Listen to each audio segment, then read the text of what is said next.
ladies and gentlemen, and all incorporated transhuman algorithmic entities as defined by the European Union Court of Human Rights, live from the near future, in association with King Waspinator Studios, and filmed before a live studio audience in beautiful downtown Icon City, Total Party Skills presents yet another episode of America's Next Top Antichrist, with your host, King Krampus. And now here he is, the moment you've all been waiting for, King Krampus. Well, hey folks, welcome to Communist Storytime with your pal, King Krampus. Now shut the fuck up, sit down, and listen. Chapter 6, the general subject of obedience. Obedience is the result of force. Everywhere we look in the history of Earth, we discover that obedience to new rulers has come almost entirely through the demonstration on the part of those rulers of greater force than was to be discovered in the old ruler. A population overridden, conquered by war, is obedient to its conqueror. It is obedient to its conqueror because its conqueror has exhibited more force. Concurrent with force is brutality, for there are human considerations involved, which also represent force. The most barbaric, unrestrained, brutal use of force, if carried far enough, invokes obedience. Savage force, sufficiently long displayed toward any individual, will bring about his concurrence with any principle or order. Force is the antithesis of humanizing actions. It is so synonymous in the human mind with savageness, lawlessness, brutality, and barbarism that it is only necessary to display an inhuman attitude toward people to be granted by those people the possession of force. Any organization which has the spirit and courage to display inhumanity, savageness, brutality, and an uncompromising lack of humanity will be obeyed. Such a use of force is, itself, the essential ingredient of greatness. We have had to hand no less an example than our great communist leaders who, in moments of duress and trial, when faced by czarist rule, continued over the heads of an enslaved populace, yet displayed sufficient courage never to stay their hand in the execution of the conversion of the Russian state to communist rule. If you would have obedience, you must have no compromise with humanity. You would have obedience, you must make it clearly understood that you have no mercy. Man is an animal. He understands, in the final analysis, only those things which a brute understands. As an example of this, we find an individual refusing to obey and being struck. His refusal to obey is now less vociferous. He is struck again, and his resistance is lessened once more. He is hammered and pounded again and again until, at length, his only thought is direct and implicit obedience to that person from whom the force has been emanated. This is a proven principle. It is proven because it is the main principle man, the animal, has used since his earliest beginnings. It is the only principle which has been effective, the only principle which has brought about a wide and continued belief. For it is our benefit that an individual who is struck again and again and again from a certain source will, at length, hypnotically believe anything he is told by the source of the blows. The stupidity of Western civilizations is best demonstrated by the fact that they believe hypnotism is a thing of the mind, of attention, and a desire for unconsciousness. This is not true. Only when a person has been beaten, punished, and mercilessly hammered can hypnotism upon him be guaranteed in its effectiveness. It is stated by Western authorities on hypnosis that only some 20% of the people are susceptible to hypnotism. This statement is very untrue. Given enough punishment, all of the people in any time and place are susceptible to hypnotism. In other words, by adding force, hypnotism is made uniformly effective.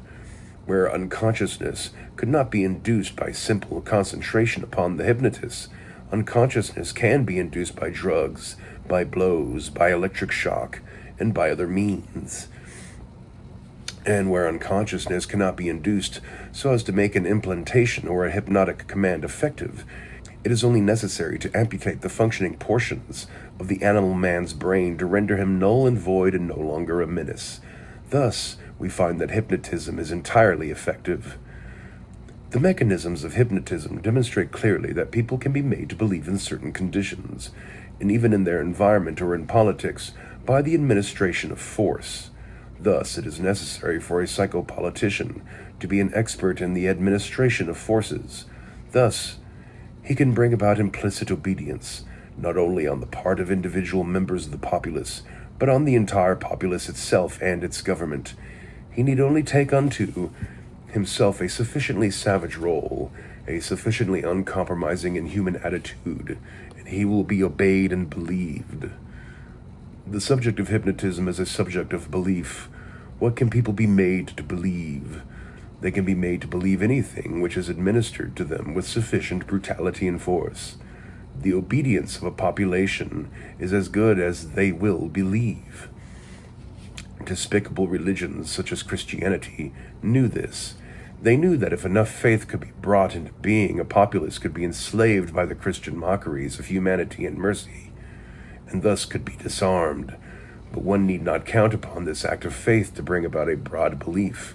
One must only exhibit enough force, enough inhumanity, enough brutality and savageness to create implicit belief and therefore, and thereby, implicit obedience. As communism is a matter of belief, its study is a study of force. The earliest Russian psychiatrists, pioneering the science of psychiatry, understood thoroughly that hypnosis is induced by acute fear. They discovered it could also be induced by shock of an emotional nature, and also by extreme privation, as well as by blows and drugs. In order to induce a high state of hypogony in an individual, a group, or a population, an element of terror must always be present on the part of those who would govern. The psychiatrist is aptly suited for this role, for his brutalities are committed in the name of science and are inexplicably complex and entirely out of view of the human understanding. A sufficient popular terror of the psychiatrist will, in itself, bring about insanity on the part of many individuals. A psychopolitical operative then can, entirely cloaked with authority, commence and continue a campaign of propaganda describing various treatments which are administered to the insane. A psychopolitical operative should at all times insist that these treatments are therapeutic and necessary. He can, in all of his literature and his books, list large numbers and pretended cures by these means. But these cures need not actually produce any recovery from a state of disturbance. As long as the psychopolitical operative or his dupes are the only authorities as to the difference between sanity and insanity, their word as to the therapeutic value of such treatment will be to the final word. No layman would dare adventure to place judgment upon the state of sanity of an individual whom the psychiatrist has already declared insane. The individual himself is unable to complain, and his family, as will be covered later, is already discredited by the occurrence of insanity in their midst. There must be no other adjudicators of insanity, otherwise it could be disclosed that the brutalities practiced in the name of treatment are not therapeutic. A psychopolitical operative has no interest in therapeutic means or cures.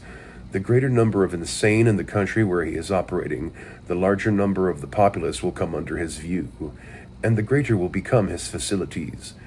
Because the problem is apparently mounting into uncontrollable heights, he can more and more operate in an atmosphere of emergency, which again excuses his use of such treatments as electric shock, the prefrontal lobotomy, transorbital leucotomy, and other operations long since practiced in Russia on political prisoners.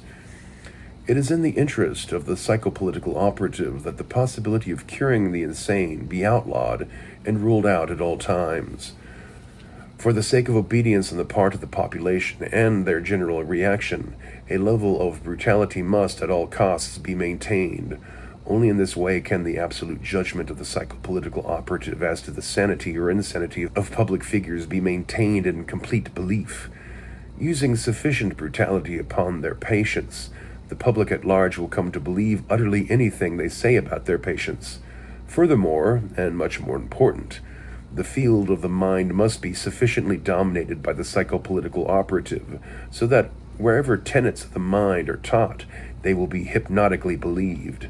The psychopolitical operative, having under his control all psychology classes in an area, can thus bring about a complete reformation of the future leaders of a country and their educational processes, and so prepare them for communism. To be obeyed, one must be believed. If one is sufficiently believed, one will unquestioningly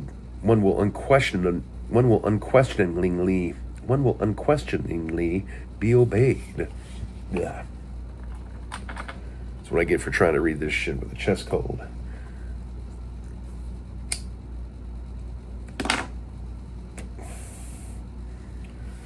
One will unquestioningly be believed. When he is fortunate enough to obtain into his hands anyone near to a political or important figure, this factor of obedience becomes very important. A certain amount of fear or terror must be engendered in the person under treatment, so that this person will then take immediate orders, completely and unquestioningly, from the psychopolitical operative, and so be able to influence the actions of that person who is to be reached. Bringing about this state of mind on the part of the populace and its leaders, that a psychopolitical operative must at all times be believed, could eventually be attended by very good fortune. It is not too much to hope that psychopolitical operatives would then, in a country such as the United States, become the most intimate advisors to political figures, even to the point of advising the entirety of a political party as to its actions in an election. The long view is the important view. Belief is engendered by a certain amount of fear and terror from an authoritative level, and this will be followed by obedience. The general propaganda which would best serve psychopolitics would be a continual insistence that certain authoritative levels of healing deem this or that the correct treatment of insanity. These treatments must always include a certain amount of brutality. Propaganda should continue and stress the rising incidence of insanity in a country. The entire field of human behavior, from the benefit of the country, can at length be broadened into abnormal behavior. Thus, anyone indulging in any eccentricity, particularly the eccentricity of combating psychopolitics, could be silenced by the authoritative opinion on the part of a psychopolitical operative that he was acting in an abnormal fashion. This, with some good fortune, could bring the person into the hands of the psychopolitical operative so as to forevermore disable him, or to swerve his loyalties by pain drug hypnotism. On the subject of obedience itself, the most optimum obedience is unthinking obedience. The command given must be obeyed without any rationalizing on the part of the subject. The command must, therefore, be implanted below the thinking processes of the subject to be influenced, and must react upon him in such a way as to bring no mental alertness on his part.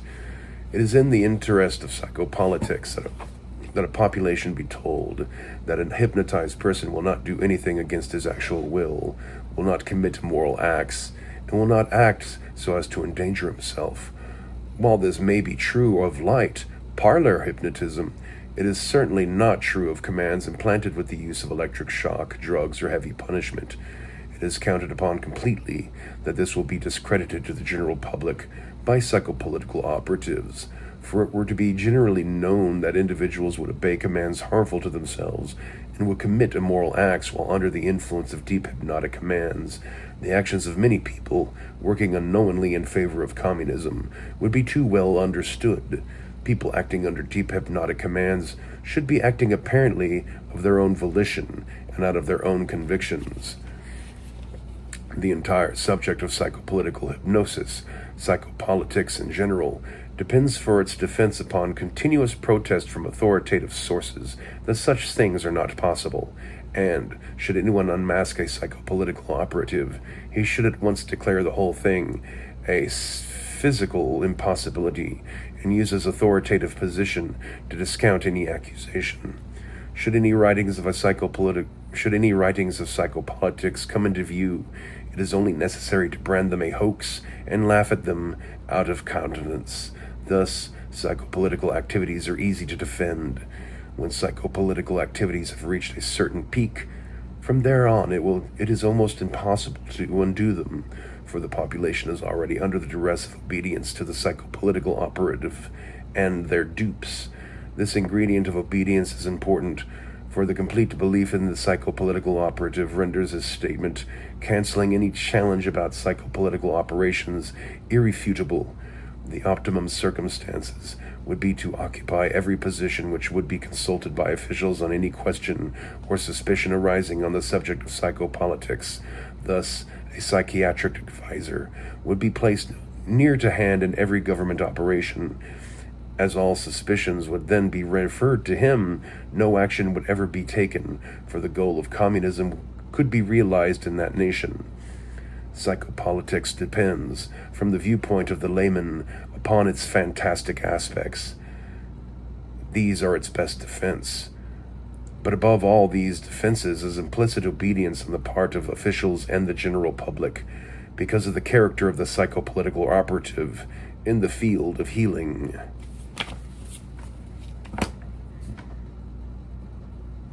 This has been Communist Storytime with your pal, King Krampus. And until next time, stay crampinated.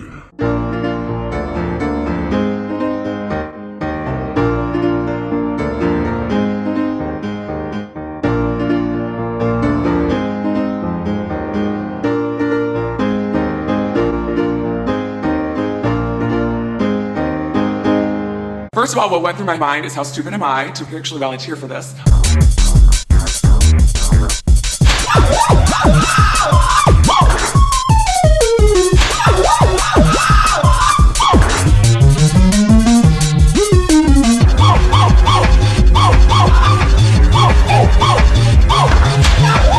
It was unbelievably painful.